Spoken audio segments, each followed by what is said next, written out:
आज पूरे 12 दिनों के बाद मैसेंजर पर मिले हुए रिप्लाई को देखकर मैं ज़ोर ज़ोर से हंस पड़ा और धीरे से बुदबुदाया, फंस गया एक और बकरा हलाल होने के लिए। मैं पागलों की तरह हंसे जा रहा था, तभी मोबाइल से नज़रें हटाकर सामने देखा तो ऑफिस के सभी लोगों की मुझसे सवाल करती हुई नज़रें मेरी तरफ थीं। मैं झेंप गया और जैसे तेज़ रफ्तार से चलती गाड़ी के आगे अचानक किसी के आने से इमरजेंसी ब्रेक लगते हैं, वैसे ही मेरी हंसी को भी ब्रेक लग गया था। किरण भी मुझे बड़े ध्यान से देख रही थी। शायद वो मन ही मन मुझे चाहती थी, पर मेरे ख्वाबों ख्यालों में तो कोई अनदेखा चेहरा ही बसा हुआ था।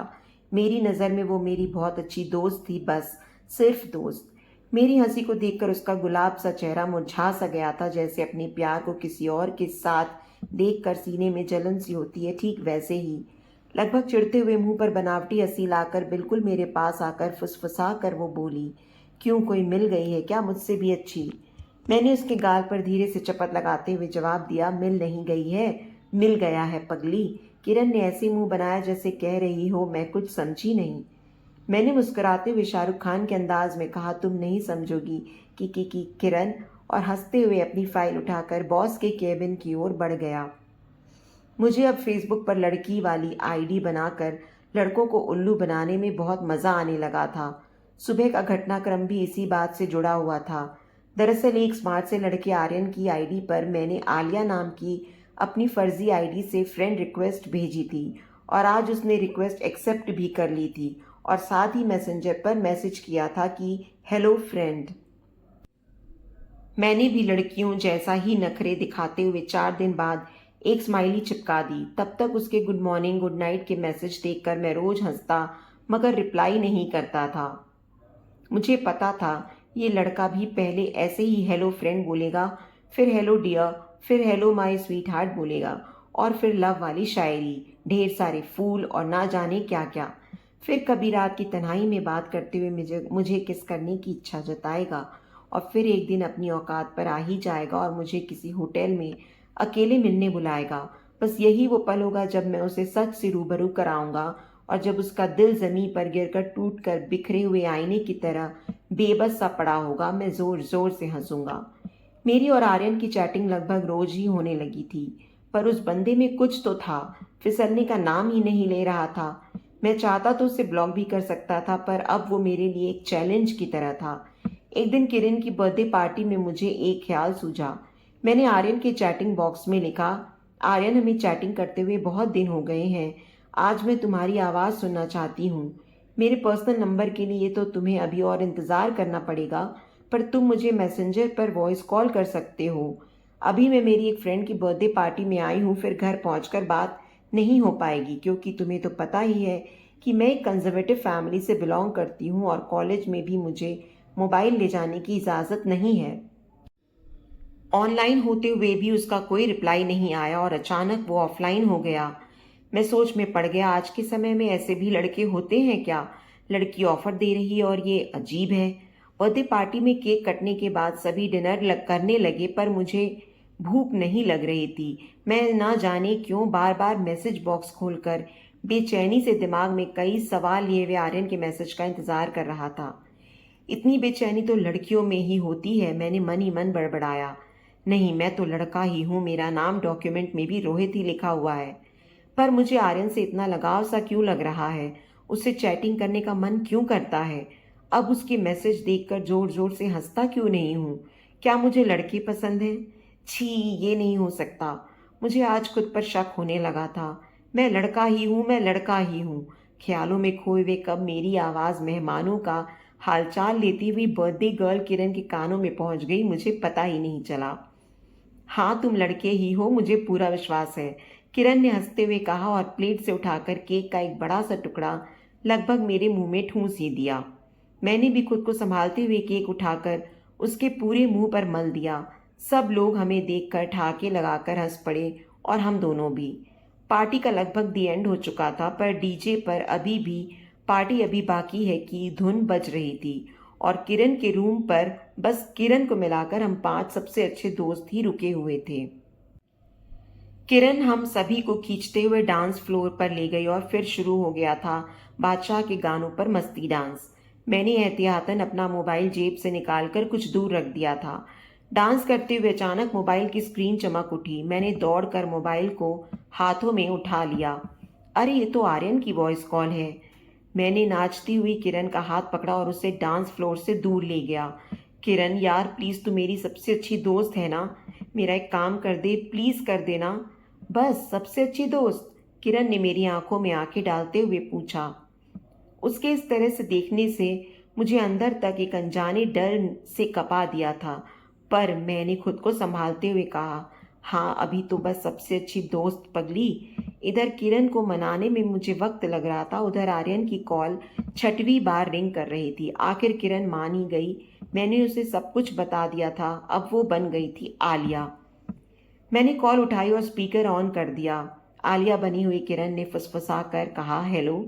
उधर से आर्यन की आवाज़ आई, हेलो। सॉरी यार, मैं हॉस्पिटल में था, माँ का अचानक बीपी बढ़ गया था तो हॉस्पिटल आना पड़ा। तुम परेशान मत होना, अब सब ठीक है। तुम घर पर आ गए हो क्या? किरण ने धीरे से कहा। हाँ, इतनी रात को मुझे घर से बाहर रहने की इजाज़त नहीं है। मैं चुपके से बाथरूम में आकर बात कर रही हूँ। ओके ओके ओके, तुम जाओ अभी। वैसे तो बात करने का बहुत मन था, पर तुम्हें किसी तरह की कोई प्रॉब्लम ना हो जाए। हम फिर कभी बात कर लेंगे। अब तुम फ़ोन रखो और जाओ। गुड नाइट डियर, आर्यन ने कहा और किरण का जवाब सुने बिना ही फ़ोन काट दिया। हम दोनों आपस में कुछ कह पाते उससे पहले ही अजय, मनीषा और वरुण की ओ हो करती हुई आवाज़ सुनाई दी। अच्छा बेटा, तो हम तीनों को उधर डांस में बिजी करके तुम दोनों यहाँ रोमांस फरमा रहे हो? मनीषा ने बनावटी गुस्से से कहा। अजय वरुण ताली मार कर ठहाके लगा रहे थे। यह सुनकर किरण तो ऐसे शर्मा गई जैसे सच में मैंने उसे किस ही कर लिया हो। मैंने झेंपते हुए कहा, अरे नहीं यार, एक अर्जेंट बात थी। अजय बोला, हम सब समझ गए हैं तुम्हारी अर्जेंट बात। उधर वरुण जोर जोर से गाना गाने लगा। दो दिल मिल रहे हैं मगर चुपके चुपके, सबको हो रही है खबर चुपके चुपके। मुझे यह सब बहुत इरिटेट कर रहा था, इसलिए मैं वहाँ से किसी से बिना कुछ बोले ही अपने घर की ओर निकल पड़ा। अगले दिन सुबह संडे को मैं देर से सोकर उठा। ये किरण का बर्थडे सैटरडे को होने से देर रात तक पार्टी भी हो गई और मस्त नींद भी पूरी हो गई। मैंने हाथों की उंगलियों को आपस में फंसा कर ऊपर की ओर खींचकर जम्हाई लेते हुए खुद से ही कहा। मैंने पास में रखा हुआ मोबाइल उठाया जो कि रात से ही साइलेंट मोड पर था। देखा तो चौंक गया। आर्यन के देर रात के कई मैसेज पड़े हुए थे। मैं उन्हें पढ़ने लगा। मुझे पता है तुम सो गई हो और मेरे मैसेज सुबह ही पढ़ोगी, पर कुछ पूछने का मन कर रहा है, अभी पूछता हूँ, सुबह पढ़कर जवाब देना।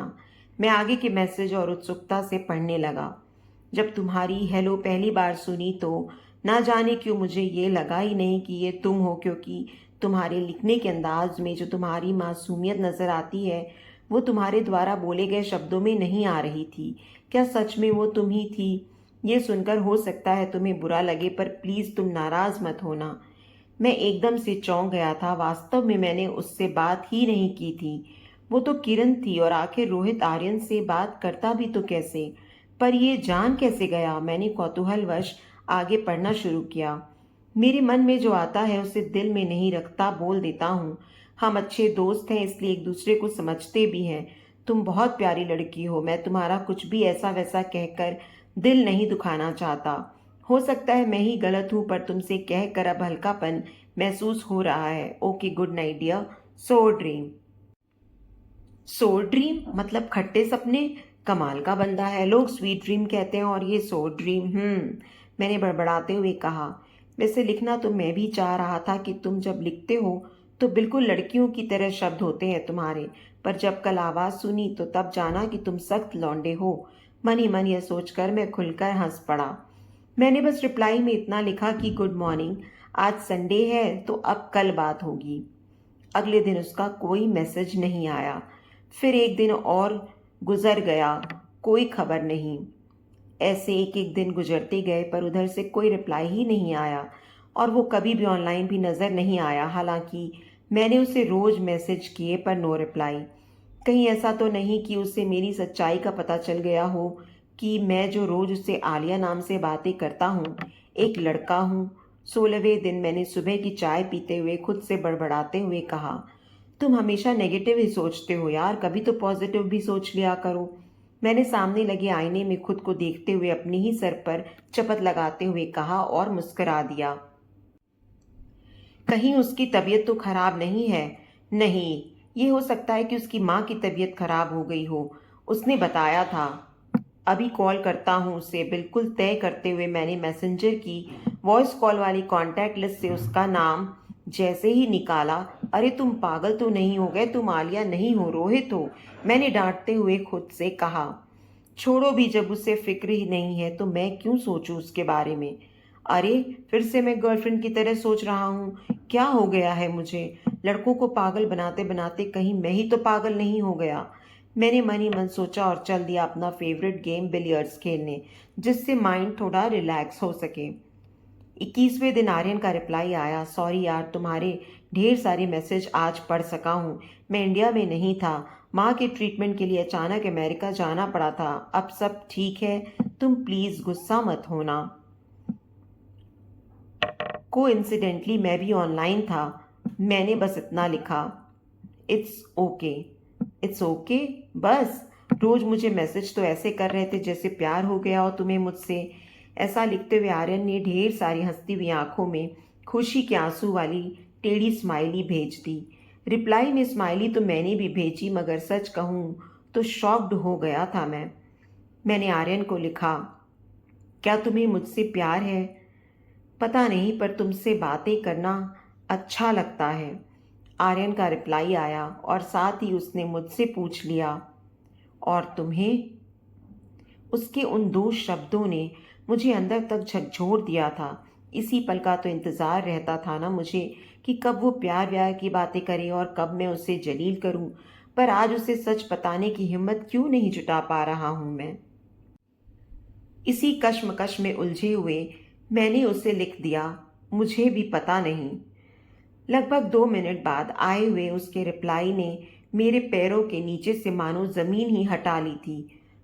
उसने लिखा था, पर मुझे पता है तुम मुझे बहुत प्यार करती हो, तभी तो इतनी चिंता करती हो मेरी।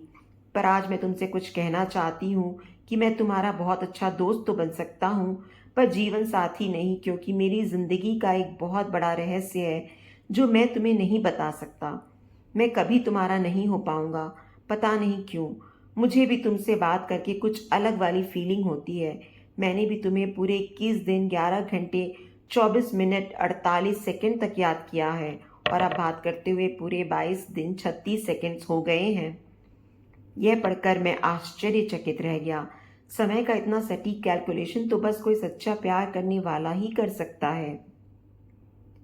बहुत सीधा बंदा है बेचारा। आज के बाद मैं ये गंदा खेल बंद कर दूंगा। अगर वो सच जान गया तो बहुत गलत हो जाएगा। मैंने बड़बड़ाते हुए खुद से कहा।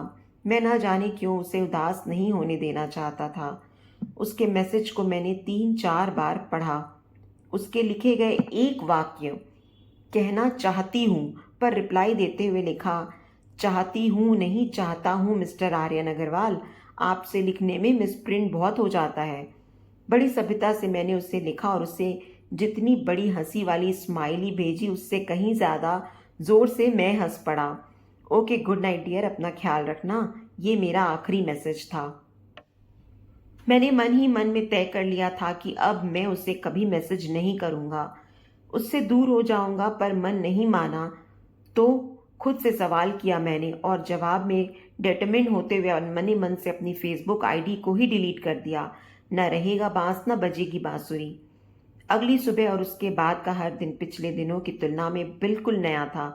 मेरा व्यवहार बदल गया था। अब मैं किसी को तंग नहीं करता था। ऐसा कोई काम नहीं जिससे किसी को नीचा देखना पड़े। किरण को मेरा ये बिहेवियर ज़रा भी पसंद नहीं आ रहा था। उसने कई बार मुझे समझाने की कोशिश की, पर मुझे कुछ भी अच्छा ही नहीं लगता था। धीरे धीरे वो भी मुझसे कतराने लगी थी, और एक दिन मेरे हाथ में अपनी शादी का इनविटेशन कार्ड थमाते हुए, लगभग खींचते हुए मुझसे बोली, मैं अर्नव से शादी कर रही हूँ। बहुत अच्छा लड़का है, और हाँ, वो तुम जैसा तो बिल्कुल भी नहीं है। अर्नव अपने बॉस का बेटा है ना? मैंने उसकी आंखों में आंखें डालते हुए पूछा। वही। उसने लंबी सांस लेते हुए कहा, तुम्हें ज़रूर आना है, आओगे ना? मेरा जवाब सुने बिना ही उसने फिर कहा, तुम ज़रूर आओगे। ऐसा कहते हुए वो तेज कदमों से ऑफिस के दरवाजे से बाहर निकल गई और मैं झटके से बंद हुए आगे पीछे हिलते हुए दरवाजे को निहारे जा रहा था। पूरा स्टाफ मुझे ऐसी नज़रों से देख रहा था जैसे कोई बहुत बड़ा अपराध कर दिया हो मैंने। किरण की शादी भी हो गई, वो अर्णव के साथ अब बैंगलोर शिफ्ट हो गई थी। जब मेरे घर वालों को पता चला, जो कि किरण और मेरी शादी के सपने देख रहे थे, तो उन्होंने मेरे लिए आने वाले रिश्तों के स्वागत में घर के दरवाजे खोल दिए थे। मैं घर का इकलौता चिराग जो था, सब मुझे अपनी जान से ज़्यादा प्यार करते थे और मेरी शादी के तो ऐसे सपने सजाए थे कि पूछो ही मत। शादी तो मुझे भी करनी ही थी। अब पूरे 25 साल का हो भी तो गया था मैं। छोटे चाचा जी रोज नई लड़कियों की तस्वीर लेकर आ जाते। वो मुझसे बस 2 साल ही बड़े थे तो मुझसे मजाक भी कर लेते थे। मैं लड़कियों की तस्वीर देखता और रिजेक्ट कर देता था। किसी भी तस्वीर में वो अट्रैक्शन नहीं था जो मुझे दिल से अपनी ओर खींच ले। ऐसे करते करते 6 महीने और गुजर गए। एक दिन बड़े चाचा जी ने गुस्से से कहा, अगर ऐसे ही हर किसी लड़की को रिजेक्ट करते रहोगे ना तो एक दिन तय है रिश्ते आने भी बंद हो जाएंगे। अब कर भी लो यार शादी। तुम्हारे हिसाब से लड़की देखना बंद। मेरी अग्रवाल जी से बात हो गई है, उनकी लड़की बहुत सुंदर सुशील है। कल हम सब उसे देखने दिल्ली चल रहे हैं। कल संडे भी है तो कोई बहाना भी नहीं चलेगा तुम्हारा। ठीक है, चाचा जी ने जोर देकर पूछा तो मैंने हाँ में सर हिला दिया। मगर अग्रवाल नाम सुनकर आज पूरे 3 साल के बाद मुझे आर्यन अग्रवाल की याद आ गई थी। वैसे क्या मैं उस लौंडे को कभी भूल पाया हूँ? खुद से सवाल करते हुए मैं पुराने दिनों की याद करके खिलखिला कर हंस पड़ा। अगले दिन मैं माँ, बड़े चाचा, छोटे चाचा, मौसी की बेटी यानी कि मेरी प्यारी बहन रिंकी दिल्ली के लिए रवाना हो गए। लड़की वालों के घर पहुंचते ही हमारा स्वागत ऐसे किया जा रहा था जैसे आज ही बहू को विदा करा के हम साथ में ले जाएंगे। मेन गेट से बगीचे को क्रॉस करते हुए हम एक हॉल में दाखिल हुए। दरवाजे के एकदम सामने एक बड़ी सी तस्वीर पर मेरी नज़र ठहर गई। और ठहरती भी क्यों ना, काले लिबास में लिपटी हुई संगमरमर सी सफ़ेद लड़की, जिसकी भीगी हुई जुल्फों से टपकती हुई पानी की बूंदें तस्वीरों में भी वास्तविकता का एहसास करा रही थी। सादगी ऐसी बेमिसाल की एक नज़र में ही प्यार हो जाए। मुंह से निकला, बनाने वाले ने क्या तस्वीर बनाई है। काश यही वो लड़की होती तो मैं बिना कुछ सोचे समझे हाँ कह देता। मेरे तस्वीर पर लगे ध्यान को रिंकी की बिल्कुल मेरे कान के पास आती हुई आवाज़ ने तोड़ा। भैया भाभी आने वाली हैं, तस्वीर को छोड़ो, अब रियल में देखो। क्या? सुनो रिंकी, यही लड़की हम देखने आए हैं। अभी जब आप तस्वीर देखने में कहीं खोए हुए थे तभी होने वाली भाभी के भैया आर्यन ने मुझे बताया। रिंकी ने चुटकी लेते हुए मुझसे कहा, आर्यन, वो भी अग्रवाल? ये क्या हो रहा है मेरे साथ? आखिर क्यों हो रहा है? मैंने आर्यन की ओर देखा तो वो भी मुझे देख रहा था। उसने मुझे हेलो कहा। मैंने भी उसके चेहरे को लगभग घूरते हुए उससे हाय बोल दिया और 2 मिनट बाद ही बड़ी हिम्मत जुटाकर आर्यन से बोला, मुझे अपना घर नहीं दिखाओगे Aryan? Sure, why not, Aryan ने कहा। तभी माँ ने मुझे ऐसे देखा जैसे कह रही हो, आर्यन ही क्यों, घर देखना ही है तो चाय जो लेकर आने वाली है उसके साथ देखो। पर मैंने माँ के देखने को लगभग अनदेखा सा कर दिया और आर्यन के साथ सबसे पहले बगीचे में आ गया। उससे डायरेक्ट तो पूछ नहीं सकता था, इसलिए मैंने कहा, आर्यन, तुम्हें बॉलीवुड मूवी पसंद है ना? उसने हाँ में सर हिला दिया। फिर मैंने पूछा, तुम्हारा फेवरेट एक्टर कौन है? टाइगर श्रॉफ, जवाब आया। और फेवरेट एक्ट्रेस पक्का आलिया ही होगी ना? मैंने पूछकर उसके चेहरे को ऐसे देखा जैसे मेरे दिमाग में उठते हुए हजारों सवालों का अब यही एक सही जवाब आने वाला है। पर आलिया नाम सुनकर भी उसके चेहरे के एक्सप्रेशन नहीं बदले। नहीं, मुझे यामी गौतम पसंद है। और आपको? आर्यन ने कहा तो मैं शॉक्ड रह गया। आर्यन के सवाल का कोई जवाब भी नहीं दिया और अब आर्यन अग्रवाल का चैप्टर फिर से क्लोज हो गया था। मैंने बोझिल मन से आर्यन के साथ पूरा घर देखा और लौटकर उसी हॉल में आ गया। तभी सामने से हाथों में चाय की ट्रे लिए हुए वो लड़की आती हुई दिखाई दी। प्रिया नाम है भाभी का, रिंकी ने फुसफुसाते हुए कहा। पीली साड़ी में कढ़ाईदार लाल कलर के फूल, सुनहरा बॉर्डर, माथे पर छोटी सी गोल्डन कलर की बिंदी, सर पर पल्लू और झुकी हुई नजरें। सच कहूँ तो वो सामने टंगी हुई तस्वीर से भी कहीं ज्यादा खूबसूरत नजर आ रही थी। प्रिया ने सबको चाय दी और माँ के कहने पर उनके बगल में ही बैठ गई। माँ ने प्रिया के सर पे बड़े प्यार से हाथ फेरा और बोली, बेटा तुम बहुत सुंदर हो।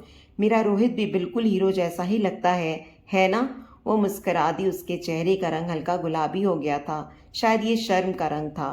तभी बड़े चाचा की आवाज़ आई, अग्रवाल जी, आपने अपनी बेटी को इंग्लिश मीडियम कॉलेज में भले ही पढ़ाया हो, पर संस्कार तो हिंदी वाले दिए हैं, अपने प्यारे भारत वाले। हमें आपकी बेटी बहुत पसंद है। अब ये दोनों भी मिलकर एक दूसरे को पसंद कर लें। चलिए हम सब किसी और कमरे में चलते हैं। सब हम दोनों को अकेला छोड़कर चले गए। कुछ देर तक हम दोनों ही शांत रहे। न जाने क्यों उसकी तस्वीर देखकर मुझे उससे एक लगाव सा महसूस हुआ था, जो सैकड़ों लड़कियों की तस्वीर देखकर नहीं लगा। ऐसा लग रहा था जैसे मैं पहले भी प्रिया से कभी मिल चुका हूँ और अब वो मेरे करीब बैठी थी। मैंने चुप्पी तोड़ते हुए पूछा, प्रिया जी, आपकी ये बड़ी सी तस्वीर देखकर ही आपको मैंने पसंद कर लिया था, पर आप तो तस्वीर से भी ज़्यादा प्यारी हैं। घर वालों को आपका बिहेवियर बहुत पसंद आया। और आपको? उसकी मीठी आवाज़ ने जैसे कानों में अमृत घोल दिया हो। मैंने कहा, मुझे भी। और आपको मैं? उसने बड़ी मासूमियत से हाँ में सर हिला दिया। भाभी को भैया पसंद आ गए। पर्दे की ओट में छुपी हुई हमारी सारी बातें सुन रही रिंकी नाचते हुए, शोर मचाते हुए सामने आ गई, तो घर वाले भी हंसते हुए आ गए। छोटे चाचा ने लड्डू उठाकर अग्रवाल जी के मुंह में रख दिया। सब एक दूसरे को बधाई दे रहे थे और मैं प्रिया को देखे जा रहा था। हम कानपुर लौट आए और शादी की तैयारियां जोर शोर से शुरू हो गई। 2 महीने बाद प्रिया हमारे घर में बहू बनकर आ गई थी। हमारी जिंदगी खुशियों की पटरी पर तेज रफ्तार से दौड़े जा रही थी। मैं प्रिया को पाकर बहुत खुश था। उससे कोई पुराना रिश्ता महसूस होता था। लगता ही नहीं था जैसे उसे पहली बार में ही देखकर पसंद किया हो मैंने। हमारा मालदीव का हनीमून भी बहुत प्यारा रहा। अब प्रिया मुझे खुलकर बातें करने लगी थी। लगभग 6 महीने बाद जब घर पर सिर्फ हम दोनों ही थे, एक संडे की सुबह नाश्ता प्रिया के मना करने के बावजूद भी मैंने ही बनाया। प्रिया किचन में ही साथ में खड़ी होकर मुझे प्यार से देखती रही और फिर अचानक आगे बढ़कर मेरे गाल पर प्यारी सी किसी देकर बोली, thanks for being my husband. मैंने मुस्कुराकर उसके माथे को चूम लिया। नाश्ता रेडी था। प्रिया बोली, आप चलो, मैं चाय बनाकर साथ में लेकर आती हूँ। आप डाइनिंग टेबल पर पहुँचो। और हाँ, मेरा मोबाइल प्लीज़ चार्जिंग पर लगा दो ना, अभी पापा जी से बात करनी है और बैटरी ओनली 16% ही है। मैंने मोबाइल लिया और डाइनिंग टेबल पर आ गया। मोबाइल में कोई पासवर्ड भी नहीं लगा था। मेरी उंगलियां यूं ही हर एक ऐप को खोलने बंद करने लगी और आंखें किचन के गेट पर लगी थी। तभी मैसेंजर ऑन हो गया। जो मैंने देखा उसे देखकर मेरी तो सांसें ही रुक गई थी मानो। Aryan Agarwal sent message to Alia. मैंने उसे क्लिक किया। उसमें मेरे आखिरी message, okay good night dear, अपना ख्याल रखना के बाद कई मैसेज पड़े थे। मैं एक सांस में मैसेज पढ़ता गया। सुनो आलिया, अभी गुड नाइट मत बोलो, अभी मुझे तुमसे बहुत सी बातें करनी हैं। अरे ऑफलाइन हो ही गई तुम? कोई नहीं, पर आज एक झूठ से पर्दा उठ ही जाना चाहिए, क्योंकि तुम बहुत प्यारी हो, मासूम सी लड़की हो। मैं तुम्हारा दिल नहीं तोड़ना चाहती। अब तुम सोचोगी कि मैंने चाहती क्यों लिखा। दरअसल मैं लड़का नहीं, एक लड़की हूँ। प्रिया नाम है मेरा। यह जानकर भी मुझसे दोस्ती करोगी तुम? दरअसल मेरे एक बेस्ट फ्रेंड को एक लड़के ने रिया बनकर इतना सताया कि वो डिप्रेशन में चला गया। तो अब मैं भी फेसबुक पर लड़का बनकर लड़कियों को सताने लगी थी, पर तुमसे मिलकर अब और नहीं। जब तुमने फ्रेंड की बर्थडे पार्टी से मैसेंजर पर मुझे कॉल की थी ना, तब मैंने तुम्हारी बात अपने भाई आर्यन से कराई थी, वो भी इस शर्त पर कि अगले दिन मैं उसे उसकी गर्लफ्रेंड से मिलने में हेल्प करूंगी। फिर ढेर सारी smiley with common word sorry. अगर मैं लड़का होती तो मैं ज़रूर तुमसे ही शादी करती, but better luck next time. और सुनो, इतनी जल्दी हर किसी पर विश्वास नहीं किया करो। सच कहूँ तो मुझे तुमसे प्यार हो गया है, पर वो वाला नहीं। मेरे मैसेज पढ़ने के बाद शायद तुम मुझसे बात नहीं करोगी, पर यह तो तय है कि हम एक न एक दिन ज़रूर मिलेंगे। हो सके तो मुझे माफ़ कर देना। गुड नाइट, सो ड्रीम्स। ना आज सो नहीं, स्वीट ड्रीम्स। मीठे सपनों में सो जाओ। पढ़ते हुए मेरी आंखों से आंसुओं की धार फूट पड़ी। रोकने की बहुत कोशिश कर रहा था, पर नाकाम ही रहा। मैं हिचकियां लेते हुए रोए जा रहा था। मैंने आगे पढ़ना शुरू किया। आज 5 दिन हो गए हैं, तुम्हारा कोई मैसेज नहीं आया। मेरा भी यह आखिरी मैसेज है। मुझसे बहुत बड़ी भूल हुई है, जिसका पश्चाताप असंभव है। अब से मैं बस प्रिया हूँ, सिर्फ Priya. Good bye Alia, take care. तभी प्रिया की किचन से आती हुई आवाज ने मेरा ध्यान मैसेंजर से हटाया। चाय तैयार है, बस 2 मिनट में आई। मैंने अपने आंसुओं को पोंछते हुए मोबाइल को चार्जिंग पर लगा दिया। प्रिया भी चाय और नाश्ता लाकर डाइनिंग टेबल पर लगा रही थी। मैंने आगे बढ़कर उसकी कमर में हाथ डालकर उसे पीछे से जोर से पकड़ लिया और अपनी ठुड्डी उसके कंधे पर टिका दी। अरे रे रे, अचानक बड़ी रोमांटिक हो रही हो मेरी आलिया। मैं उसे भौचक्का होकर देखने लगा। मैं पत्नी हूँ तुम्हारी, मैं भी तुम्हारा मोबाइल तो चेक कर ही सकती हूँ ना। जब तुम मोबाइल में हमारे प्यार की कहानी पढ़ रहे थे ना, मैं नाश्ता लेकर आई थी पर फिर लौट गई क्योंकि मैं भी मिलना चाहती थी अपनी आलिया से। और ऐसा कहते हुए उसने मुझे बाहों में भर लिया।